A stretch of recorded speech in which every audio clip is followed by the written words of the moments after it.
Hello everyone and Happy New Year. Welcome to the first video of 2023.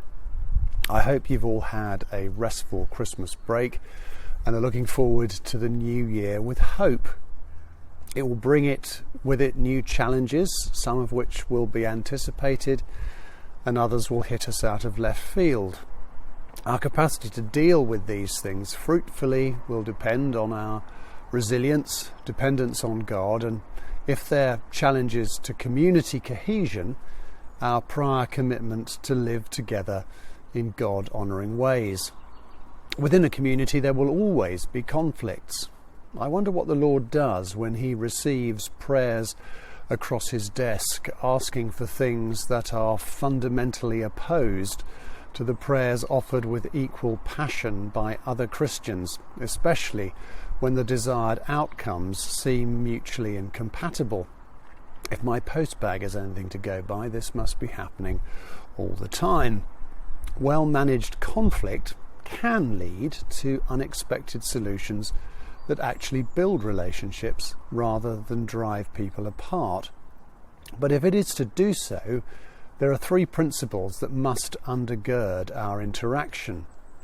The first is a commitment to unity. Jesus prayed for it. It's the high point of the great high priestly prayer in John. Jesus' greatest desire is that all people should come to a saving knowledge of himself. The primary plan he has to commend that is through a broken and dysfunctional community called the church. The best way the church can fulfill that purpose is through the way that we rub along together. Despite the fact that Christians have fragmented into new denominations in the face of nearly all disagreement since the Reformation, that remains Jesus' priority. Anglicans have perhaps been better than most about living with difference, but I sense that's tested more than ever in the age of social media, where respectful exchange of opinion is replaced with supercilious soundbite and cliché. Far from building connection, it drives people further apart into polarised camps, each convinced of their own righteousness. It trivialises complex issues and makes things not simpler but more simplistic. The second principle is around the prioritising of our own needs and ideas. In Philippians 2, Paul says that if your Christian faith means anything at all, it should manifest itself in this way, verses 3 and 4. Do nothing out of selfish ambition or vain conceit, rather in humility value others above yourselves, not looking to your own interests, but each of you to the interests of others.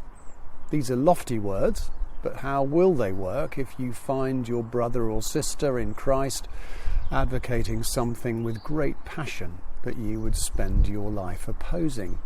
To maintain an openness to the other, particularly if their passions are expressed with hurtful pastoral insensitivity, is challenging indeed. Finally, there's the imperative of recognising Christ in one another, even if we disagree. Relationships between different Christian denominations today are unrecognisably better than they were even 50 years ago. There's mutual recognition of Christ's work in each other. Local bishops have positive meetings with our Roman Catholic friends, as well as many other denominations. I sometimes wonder whether there is an equal work to be done internally in the Church of England. The parish system and the powers vested in incumbents mean that each vicar can, to an extent, be a pope in their own parish.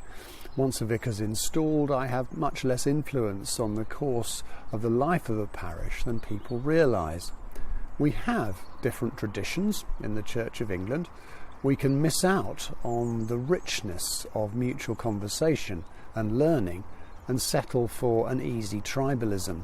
It's much better here than in other dioceses, but not wholly absent. There'll be plenty more to say about the outworking of the LLF process over the next few weeks. If that's not going to blow us apart, then we must embrace these principles first. We must have a commitment to unity because it is Jesus' priority.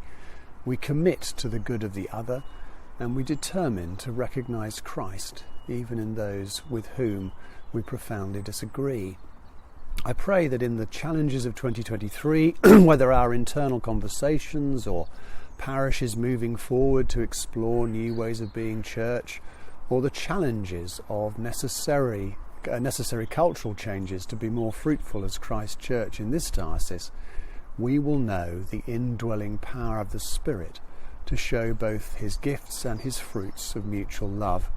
Conflict is hard, but it can, by God's grace, make us more like Christ. Our year of prayer, starting this weekend, expresses perfectly our utter dependence on Christ for the strength and grace we need to be that sort of community.